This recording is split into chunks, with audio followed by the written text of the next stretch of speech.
الحمد لله نحمده ونستعينه ونستغفره ونؤمن به ونتوكل عليه ونعوذ بالله من شرور أنفسنا ومن سيئات أعمالنا من يهده الله فلا مضل له ومن يضلله فلا هادي له وأشهد أن لا إله إلا الله وحده لا شريك له وأشهد أن محمدا عبده ورسوله أما بعد فإن خير الكلام كلام الله وخير الهدي هدي محمد صلى الله عليه وسلم وشر الأمور محدثاتها وكل محدثة بدعة وكل بدعة ضلالة وكل ضلالة في النار. أعوذ بالله من الشيطان الرجيم. بسم الله الرحمن الرحيم. قال لا تختصموا لدي وقد قدمت إليكم بالوعيد ما يبدل القول لدي وما أنا بظلام للعبيد يوم نقول لجهنم هل امتلأت وتقول هل من مزيد وأزلفت الجنة للمتقين غير بعيد. وقال تعالى في مقام آخر. بسم الله الرحمن الرحيم. والفجر وليال عشر والشفع والوتر والليل إذا يسر. محترم سامعین کرام، سب سے پہلے اللہ رب العالمین کی تعریف و توصیف، حمد و ثنا، کبریائی اور بڑائی اس رب العالمین کے لیے جو اس دنیا کا خالق و مالک ہے. بے شمار درود و سلام نازل ہو تمام کے تمام انبیاء کرام پر، بالخصوص ہم سب کے آخری نبی امام الانبیاء جناب محمد رسول اللہ صلی اللہ علیہ وسلم پر، جنہوں نے دین و اسلام کو ہم تک مکمل طریقے سے پہنچا دیا. حمد و صلات کے بعد محترم سامعین کرام، جیسا کہ ہم سب جانتے ہیں یہ ذوالقعدہ کا مہینہ چل رہا ہے، اس کے آخری ایام ہیں. غالباً آج ذوالقعدہ کی 29 تاریخ ہے، 29 تاریخ ہے. اگر آج چاند دکھا تو کل سے ذی الحجہ شروع ہو جائے گا. اگر یہ مہینہ پورا 30 دن کا ہوا تو پھر کل چاند دکھے گا، پرسوں سے ذی الحجہ شروع ہوگا. آج کے اس جمعہ میں جو چند باتیں آپ کے سامنے رکھنے کی کوشش کروں گا وہ ذی الحجہ کے احکام اور اس کے مسائل، اس کے احکام کیا ہیں، یعنی ذی الحجہ کے فضائل اور اس کے کیا احکامات ہیں. برادران اسلام، اللہ رب العالمین نے قرآن کریم کے اندر سورہ فجر میں شروع میں فرمایا والفجر ولیال عشر، قسم ہے فجر کی، قسم ہے 10 راتوں کی. اللہ رب العالمین اگر کسی چیز کے بارے میں کوئی بات کہتا ہے، اگر اللہ رب العالمین کوئی بات کہہ دے بغیر قسم کھائے ہوئے تو وہی بات ایمان والوں کے لیے کافی ہوتی ہے. لیکن اگر اللہ رب العالمین کسی بات پر قسم کھا کر کے کہتا ہے تو اس کا مطلب ہے کہ وہ بات اور بھی زیادہ اہمیت والی ہے، فضیلت والی ہے. مثال کے طور پہ اللہ رب العالمین نے قرآن کریم کے اندر مکہ شہر کی قسم کھائی ہے، والتین والزیتون وہذا البلد وطور سینین وہذا البلد الامین. اللہ رب العالمین نے مکہ شہر کی قسم کھائی ہے. ہم سب جانتے ہیں دنیا کے اندر جتنے بھی شہر ہیں، جتنی بھی سٹیز ہیں، ان میں سب سے زیادہ افضل ہمارا مکہ شہر ہے. ایسے ہی اللہ رب العالمین نے یہاں پر والفجر ولیال عشر 10 راتوں کی قسم اللہ رب العالمین نے کھائی ہے. اس کا مطلب یہ ہوا یہ 10 راتیں جو ہمارے اوپر آنے والی ہیں، مفسرین کہتے ہیں 10 راتوں سے مراد ذی الحجہ کی شروع کی 10 راتیں ہیں. یہ جو 10 راتیں ہمارے اوپر آنے والی ہیں یہ بہت زیادہ اہمیت کی حامل ہیں. ان میں ہم مسلمانوں کو زیادہ سے زیادہ نیکی کا کام کرنا، اچھے کام میں کوشش کرنا، یہ ایک مسلمان کا طریقہ ہونا چاہیے. ایک مرتبہ اللہ کے نبی صلی اللہ علیہ وسلم نے صحابہ کرام کے درمیان بیٹھے ہوئے تھے. حدیث کے راوی حضرت عبداللہ ابن عباس ہے، فرماتے ہیں کہ اللہ کے نبی صلی اللہ علیہ وسلم نے فرمایا ما من ایام العمل الصالح فیہا احب الی اللہ وفی روایت فیہن احب الی اللہ. آپ نے فرمایا یہ جو ذی الحجہ کا 10 دن شروع ہو گیا ہے یا شروع ہونے والا ہے، یہ 10 دن کے اندر ایک انسان اللہ رب العالمین کے لیے جو بھی کچھ عمل کرتا ہے، یہ 10 دن میں ہم جو بھی کچھ عمل کریں اور پورے سال میں ہم اگر عمل کرتے ہیں تو ان 10 دن کے عمل کی جو اہمیت اللہ کے نزدیک ہے، ان 10 دنوں کی جو اللہ رب العالمین کو پسند ہے، ان 10 دنوں کے اندر نیک عمل وہ پورے سال میں نہیں پسند ہے۔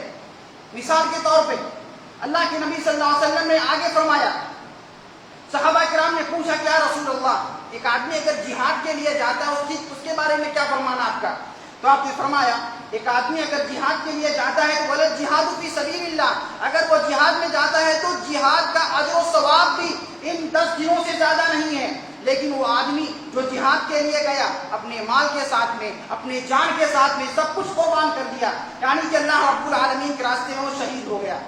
معلوم یہ ہوا اس حدیث کے اندر کہ اللہ کے نبی صلی اللہ علیہ وسلم نے ان 10 دن کا جو عمل ہے وہ اللہ رب العالمین کے نزدیک اتنا زیادہ اہمیت کا حامل ہے، اتنا زیادہ افضل ہے کہ پورے سال کے جو بھی کچھ ایام گزرے ہیں پورے سال کے اندر ویسا ہمیں کیا نہیں ملتا ہے۔ برادران اسلام، ایک اور حدیث میں اللہ کے نبی نے فرمایا ما من عمل ایام ازکا، یعنی اللہ رب العالمین کے نزدیک ذوالحجہ کے شروع کے 10 دن جو انسان عمل کرتا ہے وہ بہت زیادہ پاکیزہ ہے، بہت زیادہ افضل ہے۔ اگر ہم حدیث کی بات کریں تو حدیث کے اندر اللہ کے نبی صلی اللہ علیہ وسلم نے 2 ورڈ بیان فرمائے، ایک حدیث کے اندر احب اور دوسرا ازکا۔ دونوں کا معنی کیا ہوتا ہے؟ مثال کے طور پہ ایک آدمی یہ کہے کہ مجھے یہ چیز پسند ہے، لیکن ایک آدمی کہتا ہے کہ مجھے بہت زیادہ پسند ہے، تو حدیث کے اندر یہ جو دونوں الفاظ آئے ہیں نا، دونوں کا مطلب یہ ہے کہ ان 10 دنوں کے اندر ایک مسلمان جو بھی کچھ عمل کرتا ہے وہ اللہ رب العالمین کو پسند نہیں، بہت زیادہ پسند ہے۔ بلکہ امام ابن قیم فرماتے ہیں کہ رمضان کا جو آخری عشرہ ہے، رمضان کا جو آخری عشرہ ہے اس کے جو دن، ایک تو دن ایک رات، 2 چیز ہوتی ہے، تو رمضان کے آخری عشرے کے جو ایام ہیں، جو دن ہیں، وہ دن بھی اس سے زیادہ اہمیت کے حامل نہیں ہے۔ ہاں، جو رات ہے رمضان کے آخری عشرے کی، رات کی اہمیت اپنی جگہ پر ہے کیونکہ اس رات میں شب قدر ہے، لیکن جو دن ہے وہ اس 10 دن سے بہتر نہیں ہے، رمضان کے آخری عشرے کے بھی 10 دن۔ تو ہم اندازہ کر سکتے ہیں کہ کتنے اہمیت کے حامل ہیں ذوالحجہ کے 10 دن۔ جب ذوالحجہ کا مہینہ شروع ہو جائے ہمارا کیا کام ہونا چاہیے؟ نیکیوں میں بڑھ چڑھ کر کے حصہ لیں، نیکیوں میں بڑھ چڑھ کر کے حصہ لیں۔ کون سی نیکی؟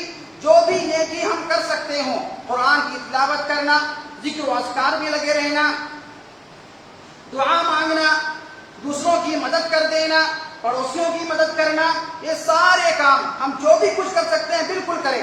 یاد رکھیں، ایک آدمی جو آج قرآن کریم کی تلاوت کرتا ہے یقیناً اس کو اجر و ثواب ملے گا، لیکن ایک آدمی ذوالحجہ کا مہینہ شروع ہونے کے بعد جو قرآن کریم کی تلاوت کرتا ہے نا، اس کی اہمیت کچھ اور ہے، اس کا اجر و ثواب کچھ اور ہے۔ لہذا کہ آنے والا جو 10 دن ہے، اس 10 دن کے اندر ہمیں کثرت سے محنت کرنا چاہیے اللہ رب العالمین کو خوش کرنے کے لیے۔ برادران اسلام، ہم یہ عمل کیوں کرتے ہیں؟ ہمارا عمل کرنے کا مقصد کیا ہے؟ ہمارا عمل کرنے کا مقصد یہ ہوتا ہے کہ اللہ رب العالمین ہم سے خوش ہو جائے۔ جب اللہ رب العالمین ہم سے خوش ہوگا تو دنیا بھی کامیاب، آخرت بھی کامیاب، دنیا بھی کامیاب، آخرت بھی کامیاب ہو جائے گی۔ آج انسان دنیا حاصل کرنے کے پیچھے دوڑتے رہتا ہے، دنیا حاصل کرنے کے پیچھے پریشان ہے، جبکہ اللہ رب العالمین نے قرآن کریم میں صاف فرمایا من عمل صالحا من ذکر او انثى وهو مؤمن فلنحيينه حیاتا طیبہ۔ تم میں سے جو بھی کوئی آدمی، مرد ہو یا عورت، ذکر او انثى، مرد ہو یا عورت، اگر وہ نیکی کا کام کرتا ہے اور وہ انسان مومن ہے تو یاد رکھو فلنحيينه حیاتا طیبہ، اللہ نے فرمایا ہم اس کو پاکیزہ زندگی دیں گے، ہم اس کو پاکیزہ زندگی عطا فرمائیں گے۔ تو لہٰذا اگر ہمیں اپنی زندگی میں سکون چاہیے، ہمیں اپنے لائف میں آرام چاہیے، ہم ترقی کرنا چاہتے ہوں تو اللہ نے کیا کہا؟ نیکی کا کام کرو، اچھا کام کرو، اللہ رب العالمین کو خوش کرنے والا کام کرو۔ اللہ رب العالمین کا یہ وعدہ ہے کہ اللہ رب العالمین آپ کو بہترین زندگی عطا فرمائے گا۔ برادران اسلام، جب یہ عشرہ شروع ہو جاتا تھا، یعنی ذوالحجہ کا عشرہ جب شروع ہو جاتا تھا تو صحابہ تابعین میں سے ایک تابعی ہیں جن کا نام ہے حضرت سعید بن جبیر رحمۃ اللہ علیہ. جب یہ عشرہ شروع ہو جاتا تھا تو اس عشرے کے اندر اتنا زیادہ محنت کرتے تھے کہ روایت میں آتا ہے کہ ان کے زیادہ محنت کرنا، ان سے زیادہ عبادت کرنا دوسروں کے لیے مشکل ہو جاتا تھا. یعنی اتنا زیادہ محنت اس 10 دن کے اندر کیا کرتے تھے. تو لہٰذا ہم سب کو چاہیے کہ سلف صالحین کے طریقے پر عمل کرتے ہوئے، اسلاف کے طریقے پر عمل کرتے ہوئے اس 10 دن کو غنیمت جانیں اور بہترین سے بہترین عمل کرنے کی کوشش کریں. بالخصوص ان 10 دنوں کے اندر جو عمل ہے، ان 10 دنوں کے اندر جو عمل ہیں، ہم جہاں پر بہت سارے اعمال کرتے ہیں، انہی میں سے جو صحابہ کرام سے ملتا ہے، جو اللہ کے نبی صلی اللہ علیہ وسلم نے فرمایا، آپ نے فرمایا اس 10 دن کا جو خاص اذکار ہے وہ کیا ہے؟ تکبیر کا اہتمام کرنا، تکبیرات کا اہتمام کرنا.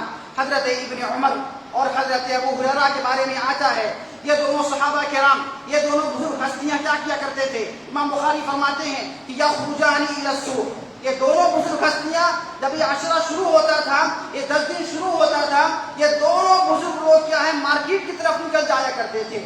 کوئی سامان نہیں خریدنا ہے، کوئی کام نہیں ہے، مارکیٹ چلے جایا کرتے تھے اور راستے میں زور سے تکبیر پڑھتے رہا کرتے تھے.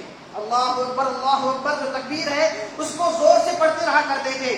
یہاں تک کہ فرمایا گیا کہ یکبران ویکبر الناس بتکبیرہما، یہ لوگ مارکیٹ جب پہنچا کرتے تھے، مارکیٹ میں، بازار میں، تو ان کی تکبیرات سن کر کے دکان والے تکبیر پڑھنا شروع کر دیا کرتے تھے، بازار والے تکبیر پڑھنا شروع کر دیا کرتے تھے.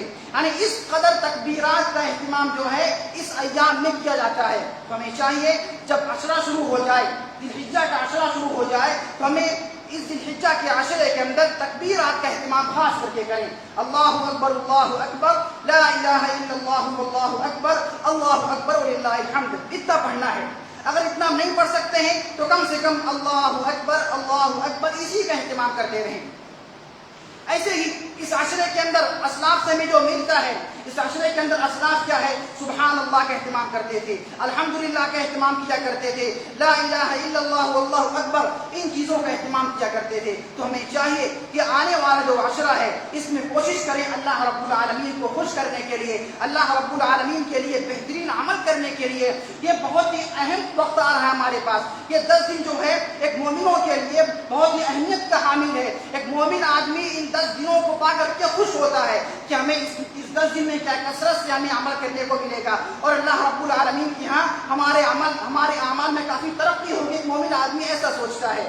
برادران اسلام، ایک چیز اور بھی ہے، آخرکار یہ 10 دن کی اہمیت اتنا زیادہ کیوں ہے؟ عشرہ ذی الحجہ کے 10 دن کی اہمیت اتنا زیادہ کیوں ہے؟ اس بارے میں علماء کرام فرماتے ہیں کہ والذی یظہر ان السبب فی امتیاز عشرہ ذی الحجہ، اس کا سبب یہ ہے، اس کی وجہ یہ ہے، اس 10 دن کے اندر جو ساری بڑی بڑی عبادتیں ہیں، نماز پڑھنا، ہم نماز پڑھتے ہی رہتے ہیں، روزہ رکھنا، اس 10 دن کے اندر ہمیں روزہ بھی رکھنا چاہیے، اس کی تاکید کی گئی ہے، ہم اس میں کثرت سے روزہ رکھیں.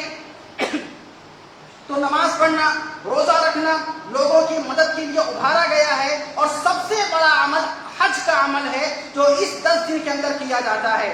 فرمایا گیا اس 10 دن کی اہمیت یہ ہے کہ ساری بڑی بڑی عبادتیں اس 10 دن میں جمع ہو جاتی ہیں. رمضان کا مہینہ آتا ہے، ہم سارے کام کرتے ہیں، لیکن حج اس رمضان کے مہینے میں نہیں آتا ہے. لہذا اس 10 دن کے اندر ہم روزہ بھی رکھتے ہیں، نماز بھی پڑھتے ہیں، حج بھی کرتے ہیں، لوگوں کی مدد بھی کرتے ہیں. تو ساری بڑی بڑی عبادتیں ہیں وہ اس 10 دن میں آ کر کے جمع ہو جاتی ہیں. اس وجہ سے اس عشرے کی جو فضیلت ہے اتنی زیادہ ہے. اللہ رب العالمین سے دعا ہے کہ رب العالمین ہم تمام کو توفیق عطا فرمائے. آمین ثم آمین.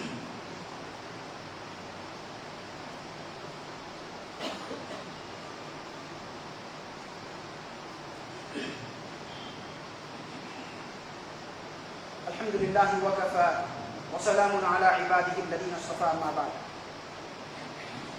محترم سامعین کرام، ابھی آپ کے سامنے ذی الحجہ کا جو عشرہ ہے اس کی کیا فضیلت ہے وہ آپ کے سامنے بات رکھی گئی.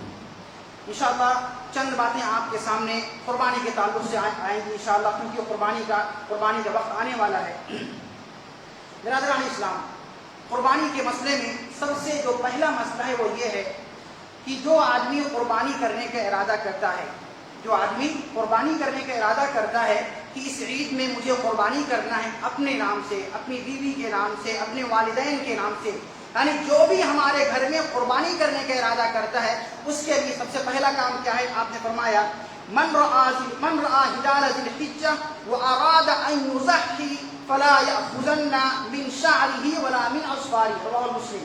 آپ نے فرمایا جو بھی آدمی تم میں سے قربانی کرنے کا ارادہ کرتا ہے اس کو چاہیے جب ذی الحجہ کا چاند دکھ جائے تو ذی الحجہ کا چاند دکھنے کے بعد سے اپنے ناخن نہ کاٹے، اپنے بال نہ کاٹے، ٹھیک ہے؟ یعنی ہمیں یہ جو کام کرنا ہے، آج ذی القعدہ کی 29 تاریخ ہے، شاید آج شام کو چاند دکھ جائے گا، اگر آج نہ دکھا تو کل چاند دکھے گا، تو لہٰذا ہم میں سے جو بھی آدمی قربانی کرنے کا ارادہ رکھتے ہوں کہ ہمیں اپنے نام سے کرنا ہے، اپنی بیوی کے نام سے کرنا ہے، تو جس کے بھی نام سے قربانی کرنا ہے اس کے لیے ضروری ہے کہ وہ چاند دکھنے کے بعد سے پھر اپنے ناخن کو نہ کاٹے، اپنے بال کو بھی نہ کاٹے۔ یہ پہلا مسئلہ ہے۔ نمبر 2، ہم جو قربانی کا جانور ہم جب دیکھنے جاتے ہیں، جب ہم خریدنے کے لیے جاتے ہیں تو صحابہ کرام کا طریقہ کیا تھا؟ صحابہ کرام کا طریقہ یہ تھا کہ وہ قربانی کے جانور کو اچھے سے چلا کر کے دیکھتے تھے، جانوروں کے کان کو پکڑ کر کے اچھے سے چیک کیا کرتے تھے، اس کے بعد اس کو خریدا کرتے تھے۔ اسی لیے اللہ کے نبی نے فرمایا 4 طرح کے جانور ایسے ہیں کہ ان کی قربانی جائز نہیں ہے۔ ہم جب جانور خریدنے کے لیے جائیں تو وہاں پر اس چیز کا ذرا اہتمام کریں، کہیں ہم جو جانور خرید رہے ہیں اس میں یہ کمی تو نہیں ہے جس کے بنا پر قربانی نہ ہوگی۔ آپ نے فرمایا 4 لا تجوز فی الاضاحی، 4 جانور ایسے ہیں جو قربانی جائز نہیں ہے۔ نمبر 1، پہلا وہ جانور جس کی جو آنکھ سے اندھا ہو، یعنی اتنا آنکھ سے اندھا ہے کہ اس کو برابر سے دکھائی نہیں دیتا ہے، اس کو برابر سے دکھتا نہیں ہے، ایسے جانور کی قربانی کیا ہے؟ جائز نہیں ہے۔ نمبر 2، وہ جانور جو بہت زیادہ بیمار ہے، برابر سے چل بھی نہیں سکتا ہے، برابر سے بیٹھ بھی نہیں سکتا ہے، اس قدر بیمار جانور کی قربانی اگرچہ وہ کتنا موٹا تازہ کیوں نہ ہو، اگر وہ بیماری کی حالت میں سخت بیمار ہے اس کی قربانی جائز نہیں ہے۔ نمبر 3، وہ جانور جو پیر سے لنگڑا ہو، چلنے میں جب وہ چلتا ہے تو لنگڑا ہو کر کے چلتا ہے، اس جانور کی بھی قربانی جائز نہیں ہے۔ اور آخر میں آپ نے فرمایا والکثیر التی لا تنفی، ایک وہ جانور جس کے بدن میں گوشت ہی نہیں ہے، خالی ہڈی ہے، یعنی بہت ہی زیادہ لاغر ہے، کمزور ہے، ایسے کمزور جانور کی قربانی کرنے کو بھی کیا ہے؟ منع کیا گیا۔ آپ نے فرمایا یہ 4 طرح کے جانور ایسے ہیں جن کی قربانی کیا ہے؟ جائز نہیں ہے۔ ایک اور روایت کے اندر آپ نے فرمایا یہاں پر 4 جانور ہیں، ایک اور روایت وہاں پر آپ نے 2 چیز فرمایا۔ آپ نے فرمایا وہ جانور جس کے سینگ کٹ گئی ہو، جس کا جو سینگ ہوتا ہے اگر سینگ کٹی ہے تو اس کا بھی کیا ہے؟ قربانی جائز نہیں ہے۔ اور نمبر 6 پہ وہ جانور جس کا کان کاٹ لیا گیا ہو، جس کا کان کٹا ہوا ہو، ایسے جانور کی بھی قربانی کیا ہے؟ جائز نہیں ہے۔ تو برادران اسلام، ہم تمام کو چاہیے ہم جب قربانی کا جانور خریدنے کے لیے جائیں تو ان چیزوں کو ذرا چیک کر لیں، کہیں ایسا نہ ہو ہم ان جانوروں کو لیتے ہیں کہیں ہم کیا ہے ہم کم علمی میں ہم خرید دیں اور بعد میں اس کی قربانی نہ کی جائے۔ آخری بات یہ ہے کہ مصنع جانور، وہ جانور جو 2 دانت والا جانور ہو۔ مصنع سے مراد کیا ہے؟ مصنع سے مراد وہ ہے ایسا جانور جس کے دودھ کے دانت گر گئے ہوں، اس کی جگہ پر دوسرا دانت آ گیا ہو، مصنع جانور کی قربانی کیا ہے؟ کرنا چاہیے۔ اگر اس کے دودھ کے دانت نہیں گرے ہیں یا اس کے دانت نہیں آئے ہوئے ہیں تو ایسے جانور کی قربانی کرنا جائز نہیں۔ آپ نے فرمایا لا تذبحوا الا مسنہ، مسنہ کے علاوہ قربانی نہ کرو۔ اگر قربانی کرنا ہے تو آپ نے فرمایا مسنہ ہونا ضروری ہے، یعنی اس کا 2 دانت ہونا ضروری ہے۔ لیکن الا ان یعصر علیکم، اگر تمہارے اوپر مشکل آ جائے، پریشانی آ جائے، تم کو 2 دانت والا جانور نہ مل رہا ہو، اونٹ میں سے اونٹ یا اونٹنی، گائے یا بیل، بکرا یا بکری، اگر ان تینوں میں اگر تم کو 2 دانت والا جانور نہیں مل رہا ہے تو آپ نے فرمایا فتذبحوا من الضأن، یہ جو شیپ ہے نا، اسے بھیڑ کہتے ہیں، اس میں کا ایک چھوٹا بچہ بھی یعنی وہ بھی جو ہے کفایت کر جاتا ہے۔ تو اس طریقے سے آپ نے صرف شیپ کو چھوڑ کر کے گائے، اونٹ اور بکری اس میں مزنہ آپ نے لازم قرار دیا کہ وہاں پر جو ہے 2 دانت والا جانور ہونا ضروری ہے، لیکن جو شیپ ہے وہ اگر 2 دانت والا نہیں ہے پھر بھی اس کی قربانی آپ نے کیا ہے؟ جائز قرار دیا ہے۔ برادران اسلام، یہ چند باتیں تھیں جو آپ کے سامنے پیش کی گئی ہیں۔ آخر میں کچھ لوگوں کی طرف سے دعا کے لیے آیا ہوا ہے۔ نمبر 1 پہ ہمارے ایک مریض بھائی ہیں، وہ کافی زیادہ ان کی طبیعت خراب ہے، وہ شاید پازیٹیو ہیں، ان کے حق میں دعا کریں۔ اور ایسے ہی ہمارے ایک استاد جن کا نام معروف استاد ہے، ان کے والد محترم کا انتقال ہو گیا، ان کے بخشش کے لیے دعا کریں. اور ایسے ہی اس پریشانی کے ٹائم میں ہمارے جماعت کے بے شمار لوگ اس دنیا سے جا چکے ہیں، جو پچھلے سال ہمارے ساتھ میں تھے، ہمارے ساتھ نماز پڑھا کرتے تھے، ہمارے ساتھ اٹھتے بیٹھا کرتے تھے. بے شمار لوگ جو ہے اس بیماری سے اس دنیا سے جا چکے ہیں. ان تمام کے حق میں دعا کریں کہ اللہ رب العالمین ان کی مغفرت فرما. رب العالمین ہمیں جو بیمار ان کو شفا عطا فرما. رب العالمین جو پریشان حال ان کی پریشانی کو دور فرما دے. رب العالمین جن کے اوپر فرض ہے ان کو ادا کرنے کا ذریعہ بنا. رب العالمین جن لوگوں نے دعا ملے ان کی جائز تمنا کو پورا فرما.